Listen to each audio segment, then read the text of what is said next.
السلام علیکم ورحمۃ اللہ وبرکاتہ۔ دوستان عزیز، آپ کا میزبان عمران احمد چیمہ آپ کی خدمت میں حاضر ہے۔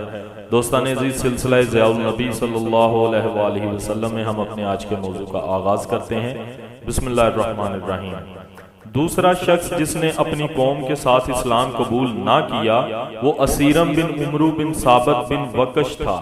یہ اپنے آبائی عقیدے پر جمع رہا یہاں تک کہ میدان احد میں لشکر اسلام اور کفار مکہ کے درمیان جنگ شروع ہوئی۔ اس وقت اللہ تعالیٰ نے اس پر اسلام کی صداقت آشکار کر دی اور یہ مسلمان ہو گیا، اور اسی وقت شمشیر بدست میدان کارزار میں کود پڑا اور شدید زخمی ہو گیا۔ جنگ کے اختتام پر بنی عبد الاشہل کے چند آدمی اپنے زخمیوں کی تلاش میں میدان احد میں پھر رہے تھے کہ انہیں اسیرم زخموں سے چور مل گیا۔ اس پر نزاع کا عالم تھا۔ انہوں نے پوچھا کہ تم یہاں کیسے آئے ہو؟ کیا اپنی قوم سے ہمدردی کا جذبہ تمہیں یہاں لے آیا ہے یا تم نے اسلام قبول کر لیا ہے؟ تب یہاں جنگ میں شریک ہوئے ہو؟ اس نے جواب دیا، میں محض اسلام کی خاطر یہاں آیا ہوں۔ میں نے اسلام قبول کیا اور اسی لیے جنگ کی اور میری یہ حالت ہوئی جو تم دیکھ رہے ہو۔ وہ لوگ ابھی یہیں کھڑے تھے کہ اس نے جان دے دی۔ اس کے بارے میں بارگاہ رسالت میں عرض کیا گیا، حضور نے فرمایا بے شک وہ اہل جنت میں سے ہے۔ انہی کے بارے میں مشہور ہے کہ یہ وہ جنتی ہیں جس نے ایک نماز بھی ادا نہیں کی، کیونکہ مسلمان ہونے کے بعد تلوار ہاتھ میں لی اور فوراً جنگ احد میں شریک ہو گئے۔ داد شجاعت دیتے ہوئے شدید زخمی ہوئے اور وہیں اپنی جان آفرین کے حوالے کر دی۔ بیعت عقبہ ثانیہ۔ گزشتہ سال بنو خزرج کے 12 آدمی بارگاہ رسالت میں حاضری کا شرف حاصل کر کے اور بیعت کی سعادت حاصل کر کے اپنے وطن لوٹے تو حضور علیہ الصلوۃ والسلام نے حضرت مصعب بن عمیر کو ان کے ہمراہ روانہ کیا تاکہ وہاں کے باشندوں کو اسلام قبول کرنے کی دعوت دیں، اور جو لوگ اسلام قبول کر لیں انہیں قرآن کریم پڑھائیں، ان میں اسلام کا صحیح فہم اور ادراک پیدا کریں۔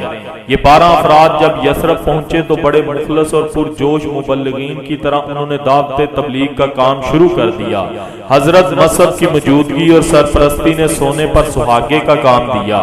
ابھی آپ نے پڑھا ہے کہ ان کی تبلیغ کا انداز اتنا اثر انگیز اور دل نشیں تھا کہ یثرب کے 2 بڑے سردار اسید بن حذیر اور سعد بن معاذ حلقہ بگوش اسلام بن گئے۔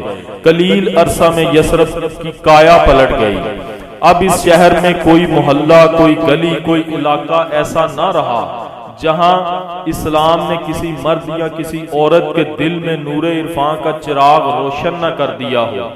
اس 1 سال کے عرصے میں سینکڑوں افراد نے، جن میں قبائل کے روسا بھی تھے، اس دین حق کو قبول کر لیا۔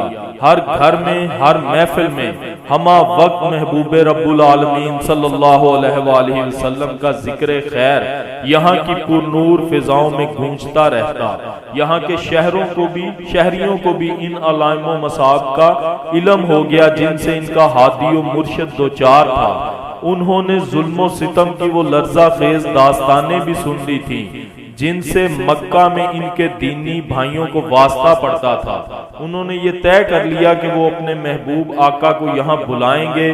اہل مکہ نے ان کی راہ میں جو کانٹے بچھائے ہیں انہیں وہ اپنی آنکھوں کی پلکوں سے چن لیں گے اور ان کے بجائے اپنے راہبر کے قدموں کے نیچے محبت و عقیدت کے پھولوں کی تازہ پتیاں بچھائیں گے۔ وہ زندہ بھی ہوں اور ان کے دینی بھائیوں پر ظلم و ستم کے پہاڑ توڑے جا رہے ہوں۔ یہ بات ان کے لیے ناقابل برداشت تھی۔ انہوں نے متفقہ فیصلہ کیا کہ ہمارا جو وفد موسم حج میں مکہ جائے گا وہ حضور کی خدمت میں پرزور التماس کرے گا کہ حضور ان کی بستی کو اپنے قدوم میمنت لزوم سے ضرور سرفراز فرمائیں۔ حضرت جابر بن عبداللہ انصاری رضی اللہ تعالیٰ عنہ سے مروی ہے، وہ فرماتے ہیں کہ رسول اللہ صلی اللہ علیہ وآلہ وسلم نے 10 سال تو اس طرح گزارے کہ جب حج کا موسم آتا اور متعدد قبائل فریضہ حج ادا کرنے کے لیے مکہ آتے، اپنی رہائش کے لیے الگ الگ خیمے نصب کر کے وہاں اقامت پذیر ہوتے تو نبی کریم ہر قبیلے کی قیام گاہ پر تشریف لے جاتے اور انہیں اسلام قبول کرنے کی دعوت دیتے۔ مجنہ، عکاظ اور منہ کے کوچہ و بازار اس حقیقت کے شاہد عدل ہیں، لیکن کسی کو یہ دعوت قبول کرنے کی توفیق نصیب نہ ہوئی تھی۔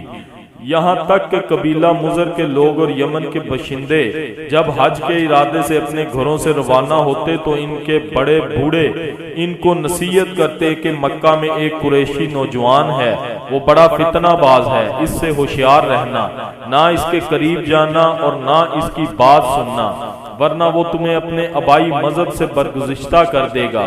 یہاں تک کہ اللہ تعالیٰ نے ہم اہل یثرب کو اس نبی اور اس کے دین کی مدد کے لیے آمادہ کر دیا۔ سبحان اللہ۔ دوستان عزیز، یہ تھا آج کا موضوع۔ امید کرتا ہوں آپ کے لیے کافی انفارمیٹیو و فائدہ مند ثابت ہوا ہوگا۔ ویڈیو کو اپنے دوستوں کے ساتھ زیادہ سے زیادہ شیئر کیا کریں، ویڈیو کو لائک کیا کریں اور کمنٹ میں اپنی رائے ضرور دیا کریں۔ نئے دوستوں سے گزارش ہے کہ وہ چینل کو سبسکرائب کریں تاکہ ہماری ہر ویڈیو آپ کو سب سے پہلے موصول ہوتی رہے۔ اسی کے ساتھ اپنے میزبان عمران احمد چیمہ کو اجازت دیجیے گا۔ اپنا بہت سارا خیال رکھیے گا، دعاؤں میں یاد رکھیے گا۔ اللہ حافظ و ناصر۔